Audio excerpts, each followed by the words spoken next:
Hello, everyone. On March 30, 1867, a historic event took place. The Russian Empire sold Alaska to the United States. And to this day, the deal is surrounded by a surprising number of myths. Was it truly a sale, or was it some kind of long-term lease? Why give up such a vast and resource-rich land in the first place? Was there some kind of hidden agenda? Today, we're going to break down all of these myths in detail and get to the real reasons behind the sale of Alaska. Let's start with a line from a well-known Russian song that helped shape how many people think about this story. "There's plenty of red cloth for everyone. We'll make shirts for all of you, brothers.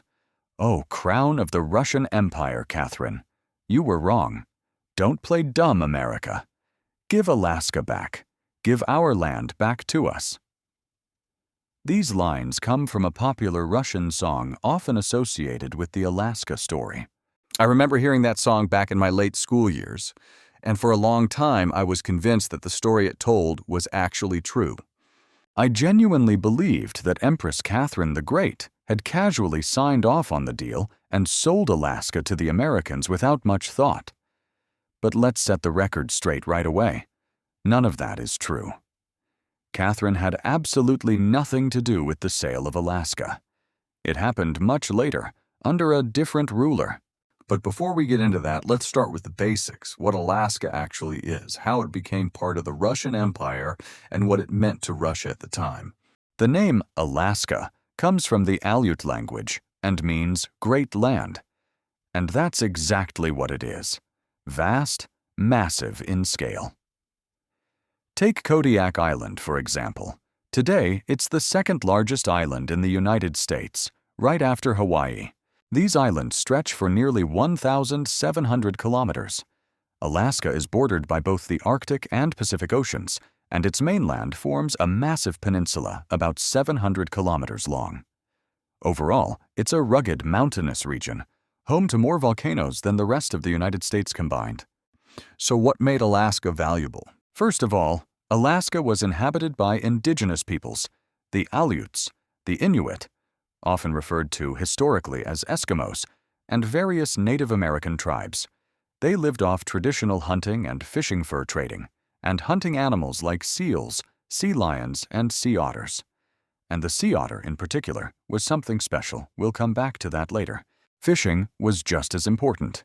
Salmon, along with many other species like cod and herring, filled the rivers and coastal waters of Alaska.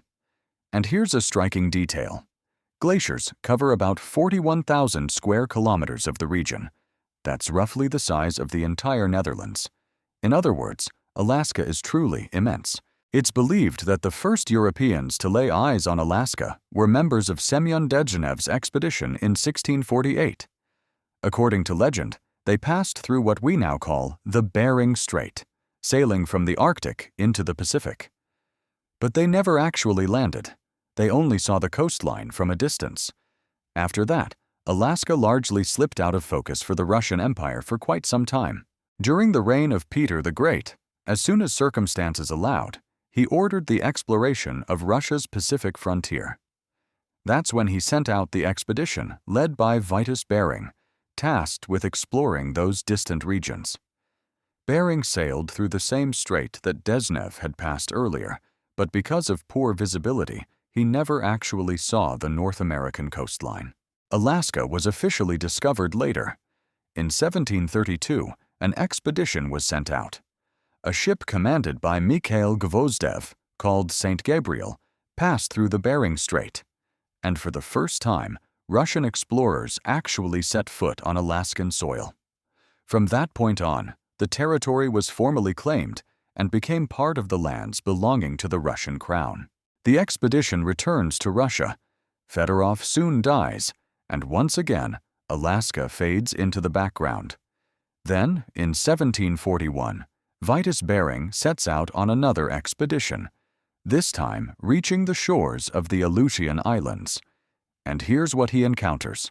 First, he encounters the local population, the Aleuts, the Inuit, and various native tribes. They were lightly armed and, at least initially, relatively peaceful. And that's when Russian expansion into Alaska truly begins. As always happens with newly discovered lands, the first to arrive are merchants and people with an adventurous, opportunistic mindset. The reason is simple.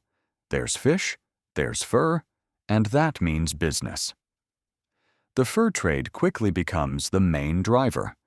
Pelts are collected and shipped back to mainland Russia, where they're sold for profit. The next major etap in Alaska's development was the creation of the Russian-American Company. If you're familiar with European colonial history, this will sound familiar, similar to the British East India Company or other chartered trading powers. Russia established its own version specifically to manage and develop Alaska.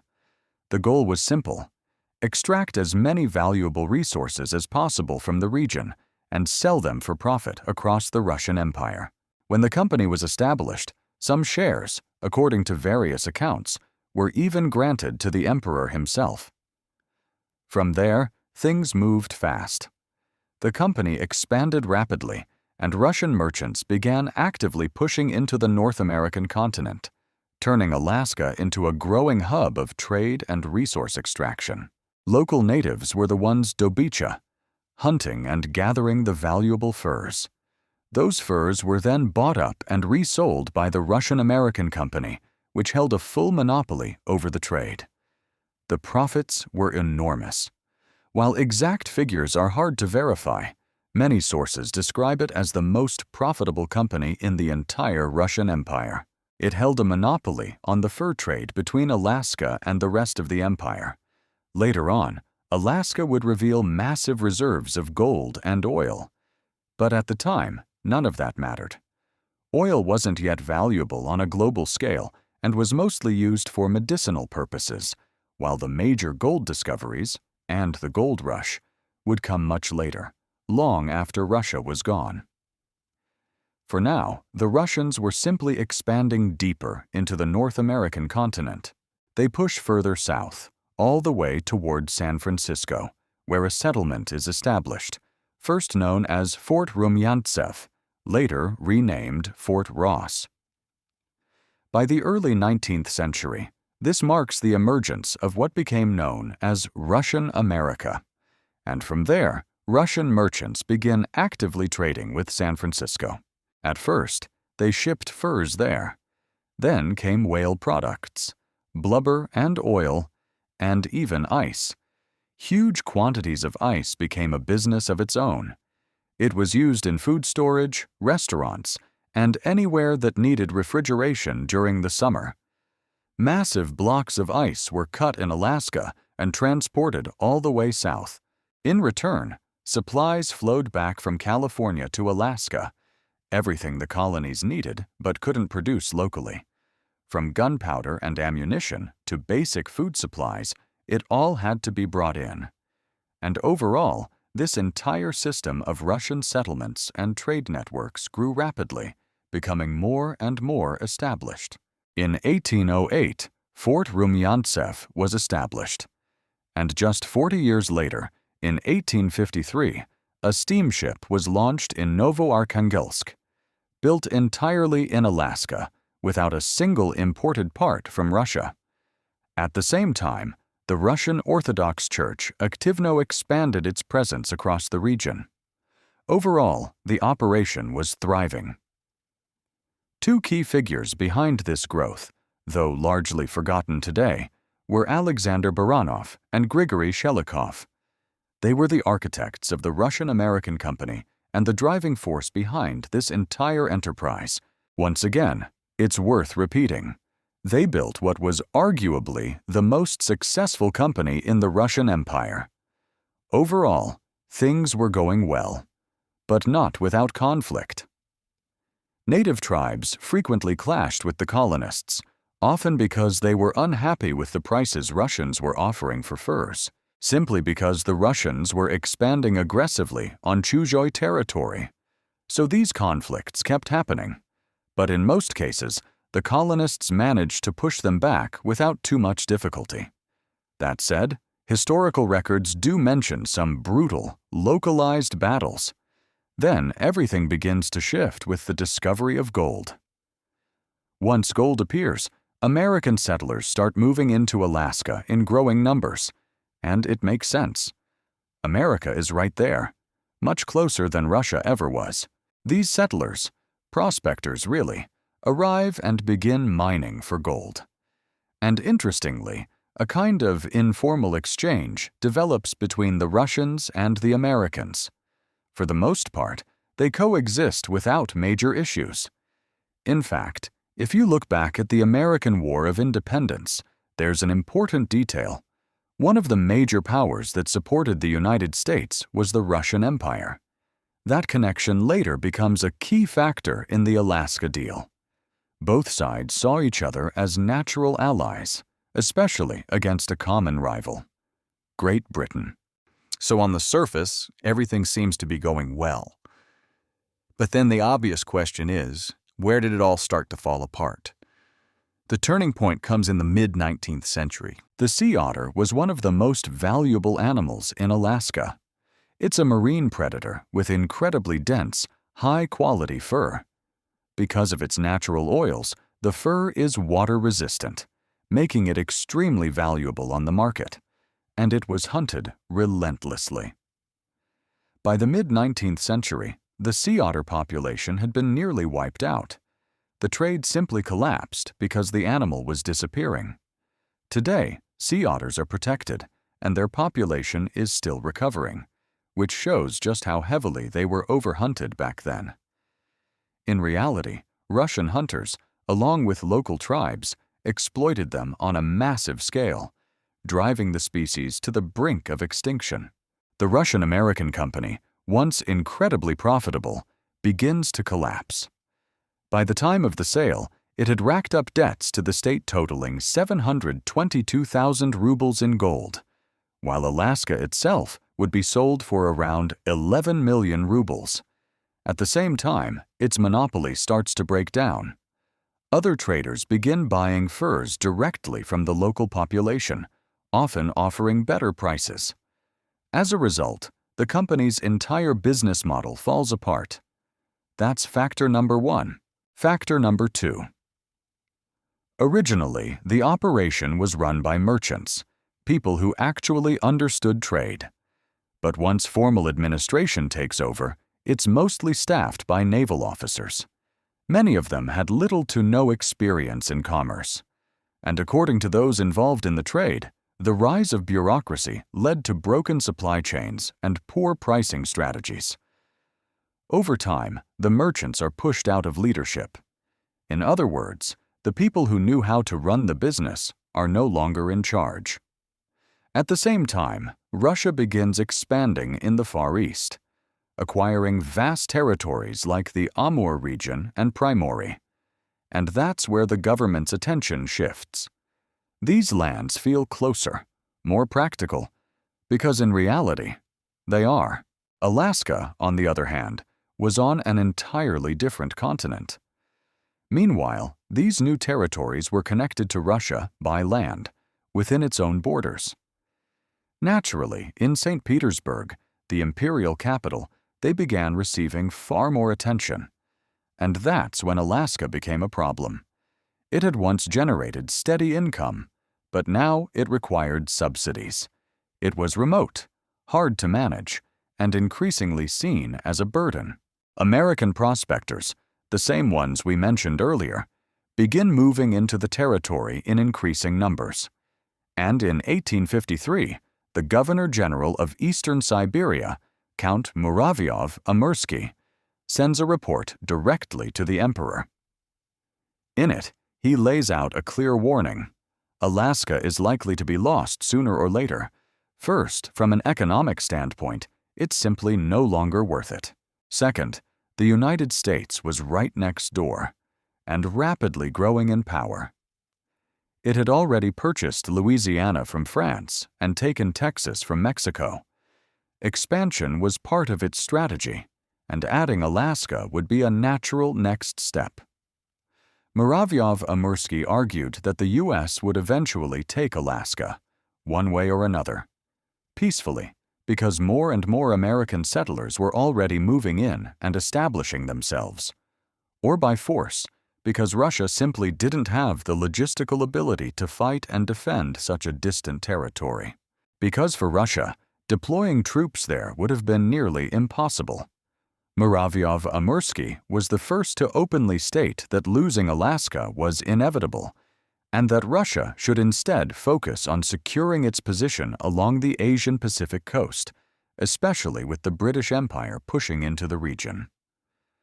This idea begins to take hold at the highest levels in St. Petersburg.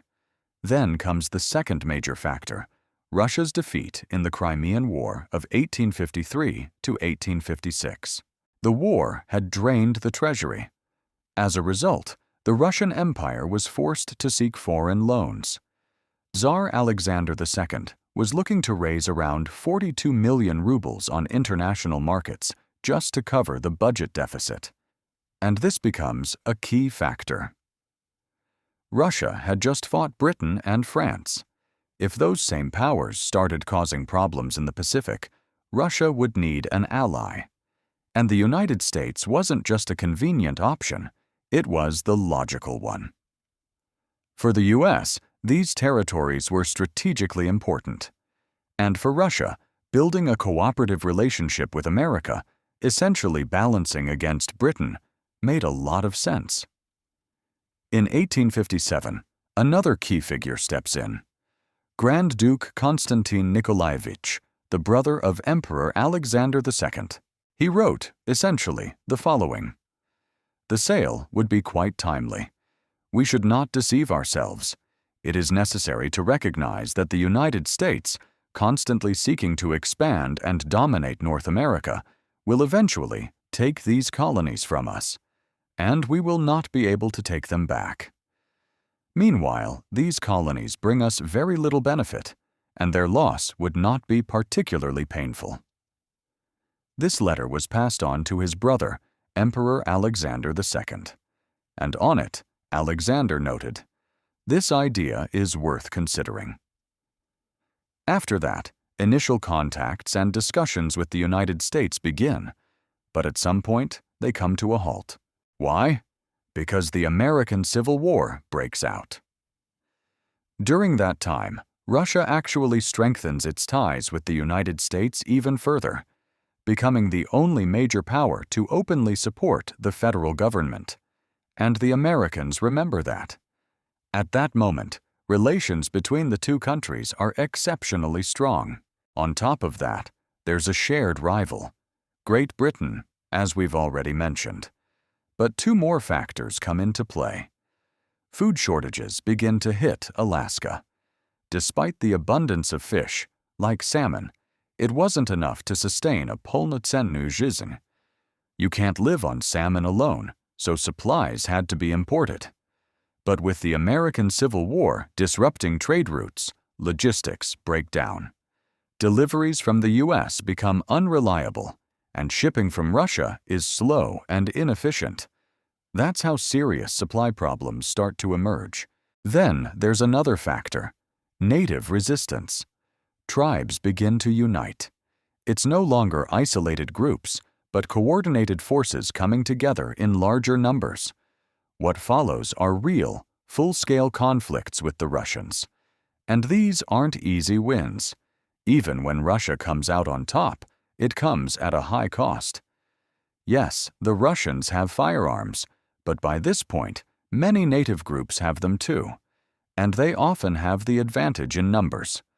As a result, these clashes become increasingly violent and costly.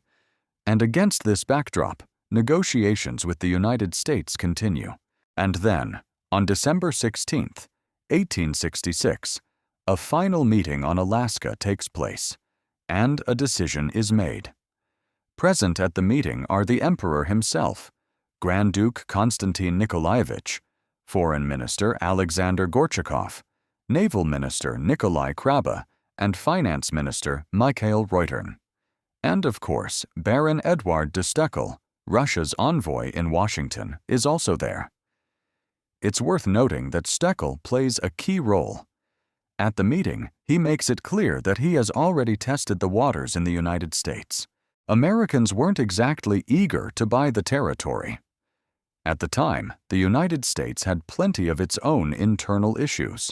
Their focus was on developing California and the southern states.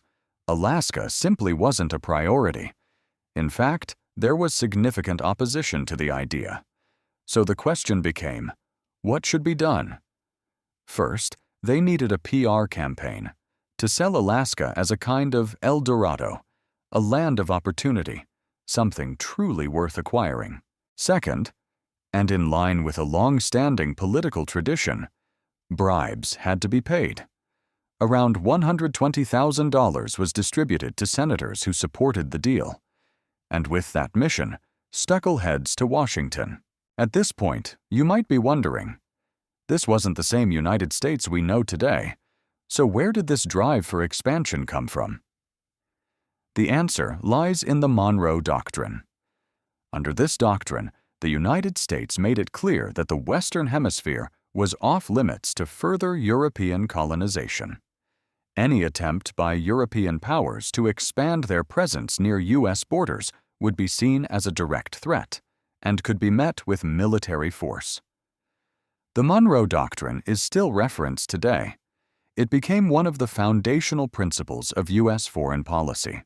So in reality, the United States was always likely to pursue Alaska, sooner or later. At the time, American newspapers weren't exactly enthusiastic about the deal. For example, the New York Herald mocked the idea, suggesting the U.S. would gain 50,000 Eskimos whose breakfast consists of half a bucket of seal oil.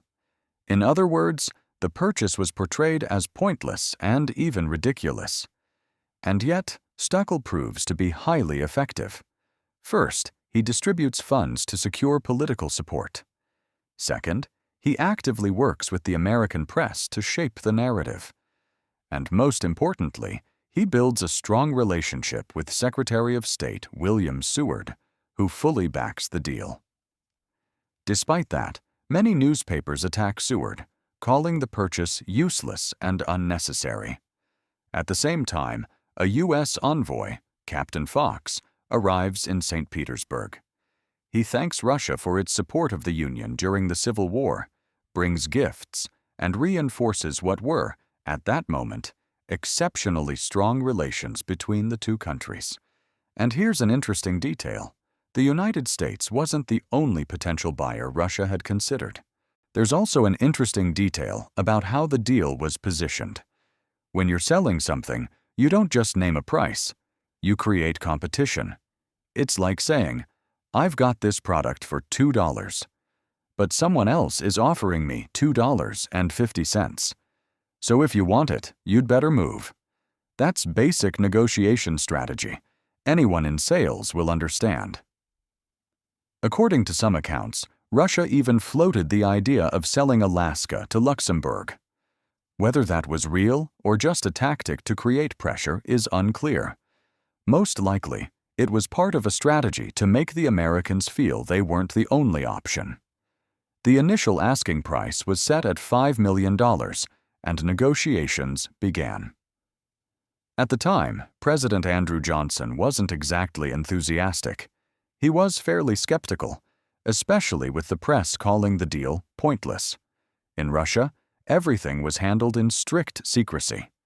Negotiations officially kicked off in early March. And here, credit goes to Stuckel. He understood the game. He started with one figure, but clearly anticipated negotiating up. Over the course of several weeks, from March 5th to the end of the month, talks continued.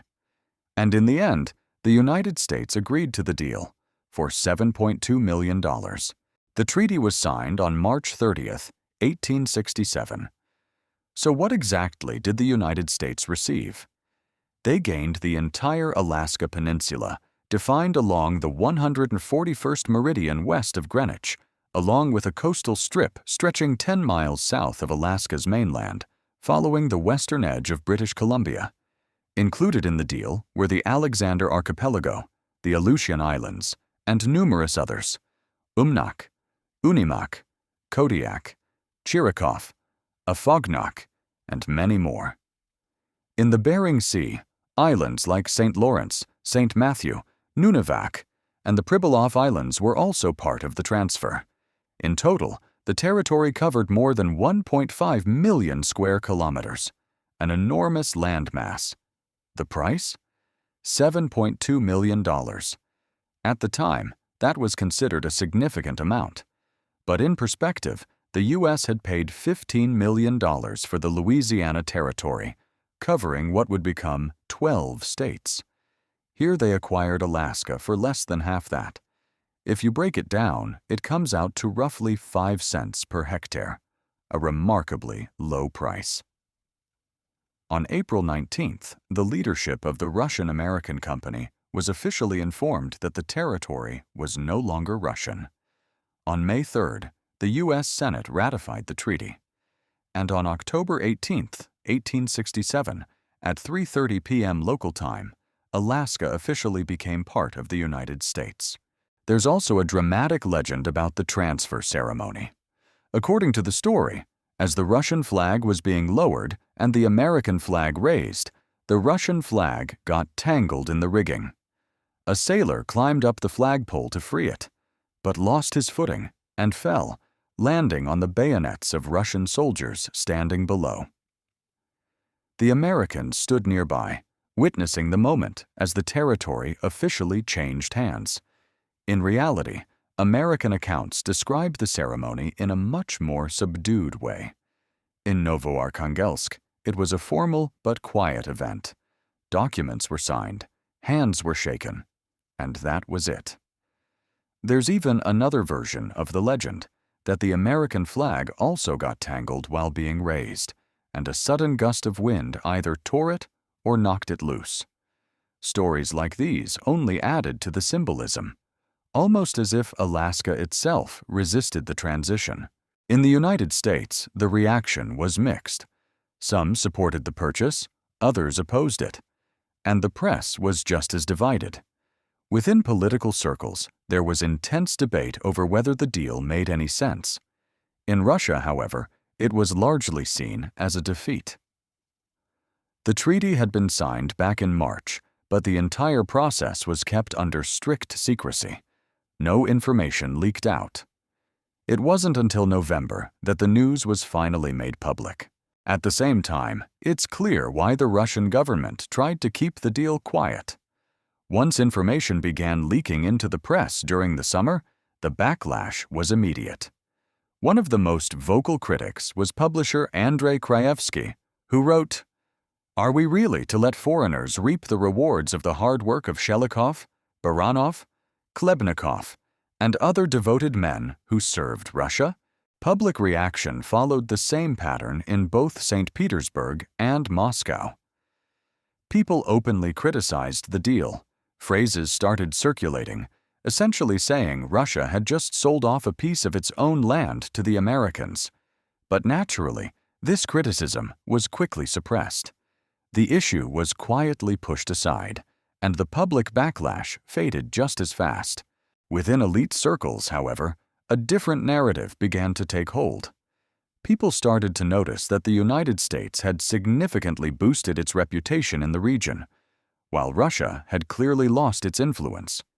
And that's when a new idea started circulating, likely planted deliberately, that Alaska hadn't actually been sold, but merely leased for 99 years and would eventually be returned. A convenient myth, probably inspired by examples like Hong Kong under British control. That myth would live on for decades. The idea that Alaska was never truly sold, and therefore should one day be returned. In reality, it was sold by Alexander II. Catherine the Great had nothing to do with it. She had been gone long before the deal. On the global stage, the United States significantly boosted its reputation. The purchase shocked many, especially Britain and France. In fact, British newspapers openly accused the US and Russia of colluding against the British crown. Headlines at the time suggested a kind of geopolitical conspiracy. But in the end, the deal clearly worked in America's favor. And from this point on, you could argue that the United States begins its rise as a major global power. After that, the story moves into the realm of rumors and myths. So here's myth number 1. Russia never actually received the money. According to the story, out of the $7.2 million, somewhere between $120,000 and $200,000 was handed out by Steckel as bribes, with some of it allegedly kept for himself. Then the rest of the money was supposedly sent to Great Britain, despite the fact that relations between the two countries were extremely tense. There, the dollars were exchanged for gold. That gold was loaded onto a ship called Orkney, which sailed from England to St. Petersburg. But on the way, the ship allegedly exploded and sank. The legend goes even further. Dozens of sailors were killed, many more injured, and a man named William Thompson was blamed for planting the explosives. When police tried to capture him, he supposedly shot himself and later died from infection. And just like that, the gold was gone, along with the ship. But this is all a myth. In reality, about $120,000 was indeed used by Steckel for bribes and to influence the American press. The remaining funds, about $7 million, which converted to roughly 11.3 million rubles, were used by Russia to purchase equipment for building railroads. Russia was actively expanding its railway system at the time. The money from the Alaska deal was used to purchase components and materials for major rail lines, such as the Kursk-Kyiv line, the Ryazan-Kozlov line, and the Moscow-Ryazan line. So in a way, parts of Russia's early railway infrastructure were funded by the sale of Alaska. Now, what did those 11.3 million rubles actually mean for the state? At the time, Russia's total government spending was around 400 million rubles. So compared to that, the amount wasn't massive. But there was a budget deficit, and the government was trying to secure loans of about 45 million rubles. And in that context, 11 million was a meaningful contribution. So what happened next with Alaska? Well, for the United States, it turned out to be an incredible win. In 1880, one of the largest mineral deposits in Alaska was discovered. Then, in the early 20th century, massive gold placers were found. That's when the gold rush began, famously captured in the stories of Jack London. By the mid-1980s, nearly 1,000 tons of gold had been extracted from Alaska. Today, Alaska ranks second in the United States for gold production, right after Nevada, and also second in oil production, which is even more significant. On top of that, major natural gas reserves have been discovered, and the Red Dog mine in northern Alaska alone accounts for about 10% of the world's zinc production. According to historical estimates, Alaska, purchased for $7.2 million, had already brought the United States around $200 million in profit by the 1920s. Of course, looking at it today, it's easy to say it was an incredible deal. But at the time, no one could have predicted the discovery of oil, or how valuable oil would eventually become. Back then, oil didn't play the role it does today. And major gold deposits hadn't been discovered yet either, only smaller traces. So what happened to the people? Even today, descendants of Russian settlers still live in Alaska. After the sale, most of the Russian population was transported back to the mainland. But some remained, around 200 people, according to certain accounts. Whether they were left behind or chose to stay isn't entirely clear. They eventually took American citizenship. Though even here, the numbers vary.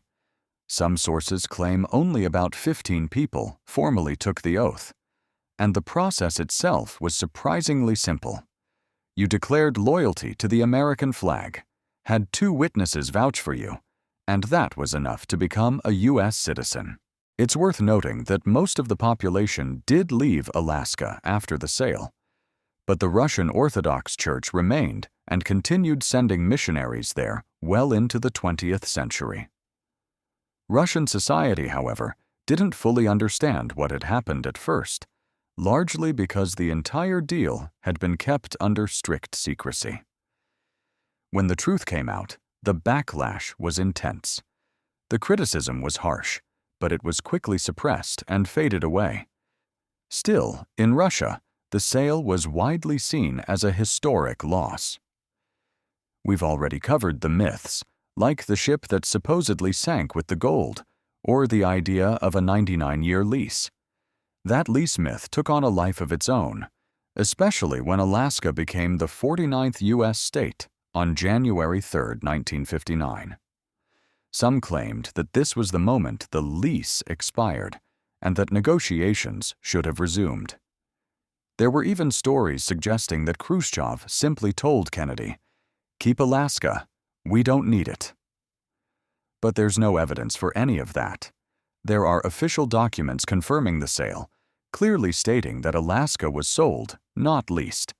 And there's no record of any correspondence between Khrushchev and Kennedy about Alaska, only about the Cuban Missile Crisis. So that, too, is just another myth. And interestingly, the story didn't end there. As recently as 2013, a Russian organization filed a lawsuit in a Moscow arbitration court, claiming that the United States had underpaid for Alaska and still owed money. The case was dismissed, but the fact that it was even filed shows just how persistent these myths have been. And that's the story of Alaska. No conspiracy, no hidden agenda. The sale was driven by clear, practical factors: geography, the development of Russia's Far East, foreign policy considerations, and the need to fill a gap in the state budget. These were real, strategic decisions. Nothing mysterious behind them. The decision was made by the emperor, deliberately, and with full awareness. From the perspective of the 19th century, Russia sold a territory it might have eventually lost for nothing. Only later, with time and technological progress, did that land reveal its true value, rich not in fur, but in gold and resources. But at the time, no one could have known. And so, the deal was made exactly as it was. Thanks for watching all the way to the end. I'd really appreciate it if you hit the like button and left a comment below. See you in the next story.